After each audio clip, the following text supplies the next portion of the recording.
In a small village in southern Nigeria, there lived a young woman called Adesuwa. Adesuwa is a humble and cool-headed young lady who has always found it hard to keep friends because of her introverted nature. During yearly festivals or any occasion in a small village, Adesuwa would be indoors.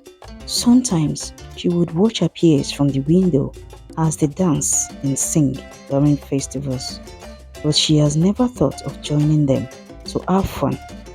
Although she has a good relationship with people around her, she is always quick to walk away when they start a conversation.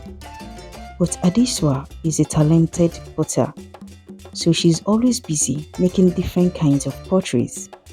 However, she finds it difficult to let people know what she does because of her shy nature. But the few people who have seen her making pottery often commend her for her great efforts. One day, she had just made a set of cups, bowls, and pots when a man, Habi, showed up on her doorstep. He wanted to see her father. He saw all the pottery Adiswa made. He was speechless. He asked her if she made them, and she told him she did. And he said, "These potteries are beautiful. How much would you sell the pot and cups?" Adiswa was silent for a while before replying, "Really? I'm just a beginner and I do not think these are worth selling." Abi was surprised as Adisua did not know the importance of what she has. He replied that he loved the crafts and wouldn't mind paying for them. Adisua asked him to take everything and give her any amount. Abi counted some money and gave it to her, and she thanked him. Adiswa's father came out to attend to the man after this, and he left with the portraits. When he left, she asked her father who he was, and he replied that he comes to the village to get cheap things and sell them in the city for big money. Hadiswa seemed to like Abe. Weeks later, Abe visited again, and this time he told Hadiswa's father that he likes her and would love to marry her. Hadiswa's father was surprised because no man has ever asked for his daughter's hand in marriage. So when he told Adiswa, she did not think twice before accepting the proposal because she doesn't want to lose such an opportunity. Because the villagers had begun to say things about her, and some people had even said that she may never find a husband. From that day, Habib began to visit Adiswa more often and informed her one day of his intention to settle with her in the village. Adiswa at first was against it. She told him that there are no jobs to do in her village and the young ones are leaving for the city.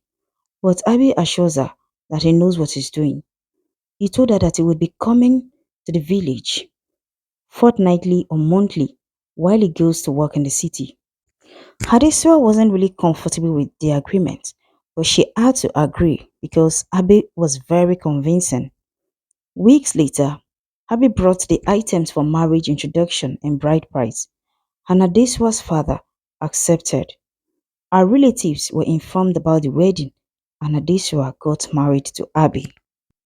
After the wedding, Abi would ask Adesua to make large quantities of flower vases, cups, bowls, and pots, and he would take them to sell in the city. But when he comes back, he would complain to Adesua that people didn't like her products or that some got broken while being transported. Adesua would apologize for her mistake and she would make more products. But the complaint remains the same. As time went on, Abe would constantly nag Adesua for being too quiet and not outgoing. He would also call her useless and unbefitting of someone like him. Adesua would try to explain that she finds it hard to be in public places, but Abe would shut her up and continue to insult her. As if that was not enough, Abe would call her ugly and that no man would marry someone like her if she pushed him to divorcing her. Adesua would cry many times and apologize to Abe even when she did no wrong. She would promise to change her ways and try to become better.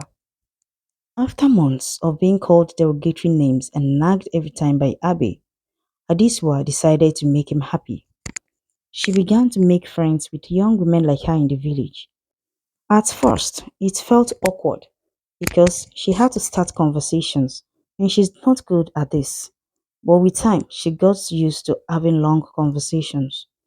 She also joined a meeting of young women like her in the village, and everyone liked her crafts.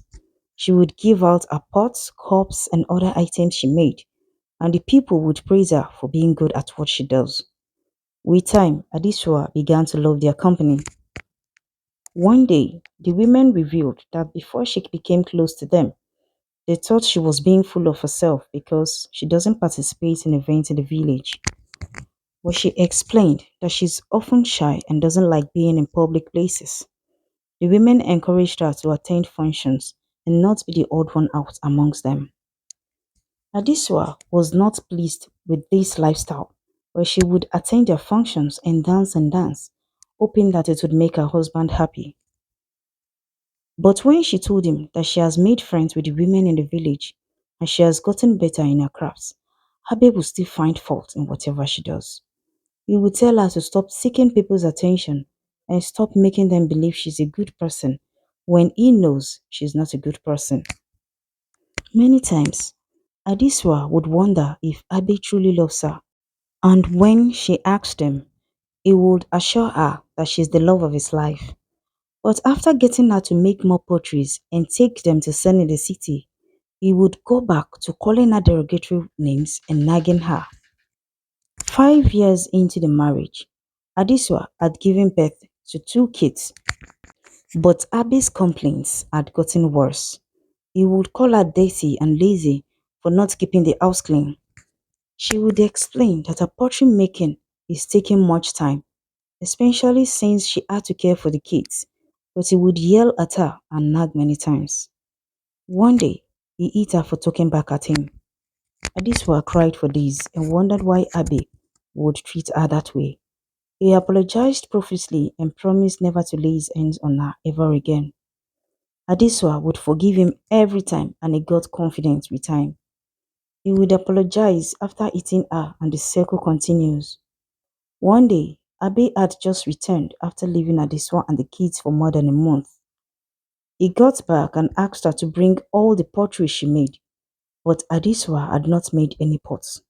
He was very furious. When he asked her why, Adiswa replied, "You left home more than a month ago without leaving money for your kids to feed. You did not even ask how we survived when you got back. Well, I used the money for the pottery materials to feed your children. You want to get the potteries and run off again, right? I am done making potteries because you haven't given me any money made from the sales since we got married 5 years ago." Happy became very angry. He called her a disobedient wife who will suffer for talking back at her husband. He beat her up and threw out her things and asked her never to come near his home again. Adiswa begged and begged to make him change his mind, but he had already made up his mind. When Adiswa got home, her father tried to intervene, but Abi told him that nothing would change his mind. He said, "Adiswa is too stubborn and proud, and she's not worth someone like me. I regret getting married to her." Abi told Adiswa not to come near his home with her bastard children. Adiswa cried and cried for days, but her parents would often tell her to think of the next thing to do to help herself and her kids. One day, they called her to ask how much she has made so far from making potteries and selling in the city. She replied that Abe has been the one selling the goods and it doesn't give him anything because he barely makes any profit. She told them that Abe always ends up paying for damages with his money and a lot of people do not like her products. Her parents were shocked to hear this. Her mother said, "Adiswa, how can you believe Abe for that long? He comes home every month to get a load of pottery and you don't get anything for your efforts. How do you get the raw products then?" "Abe pays for all the raw products," she replied. Her parents were disappointed because they have always thought that Adesua was keeping money from the sales of the potteries. Her parents encouraged her to continue making the potteries, but there was no money for raw materials. They were struggling too and they couldn't help. The days that followed were very challenging for Adesua because she had no money to create potteries and she and her kids would go hungry for days. To worsen her situation, The women from the meeting she joined before leaving Abby's home heard how she was sent away by her husband for not being submissive, and they all stopped talking to her. She went to them for help, but none of the women wanted to associate themselves with a divorcee. This broke Adisua's heart because she thought the woman would help her. Instead, they would sing mockery songs when she walked past them. Since help was not forthcoming, Adisua started going from farms to farms to work for people to enable her to feed her kids. She would also do people's laundry and run some errands. With time, she was able to gather some money and she was able to get the raw materials for going back to her poultry business. She derived so much joy in making her poultries, and soon she made as much as possible. She worked hard to raise money for transportation so she could take the goods to the city. Even though she doesn't have any customers, Adiswa swore to do everything to sell the portraits and at least make something good from it. Luckily for her, Abe's driver, who takes the goods to the city, lives in a village. So she asked for his help in locating Abe's buyers in the city, and he was willing to help. The first day she got to the city, she was surprised that the market was filled with lots of poultry items, and a lot of people were interested in buying from her. She wondered why Abby always complained about not making sales, because right there, customers fought over her goods because it was not enough for them. Adiswa stood there for minutes, with several thoughts running through her mind. She wondered why she did not stand up for herself over the years, despite how much she was maltreated by Abby. She found out that Abby had used her and cheated her for years. With a firm resolve to change her life from that day onwards, Adiswa sold off all the portraits and she was shocked at how much she made. The money she made would help her feed her kids for months, even if she didn't make more portraits. Adiswa was very happy that she could sell her craft and make such money from it. She continued making more and more and took them to the city. She would buy a lot of things for her kids and parents as she goes back to the village after selling. A few months later, she was able to get enough funds to move to the city and set up her business there. She later moved her kids to the city to care for them properly, even though her parents were against it. They advised her to leave the kids with them and start a life afresh in the city. But Adiswa told them, I do not intend to get married again. And even if I do, the man has to accept my children. I can't trade them for anything. Her parents had no choice but to agree. One day, after a long day at a poultry stall, Adiswa was heading home when she heard someone call her. Adiswa, Adiswa. The voice sounded familiar and she wondered if she heard right. When she turned, she saw Abby standing right there beside a heavily pregnant woman, dressed shabbily. Abby was surprised. It was the same Adiswa he left at the village. She was looking all radiant and beautiful, and he wondered how that happened. Abby, is that you?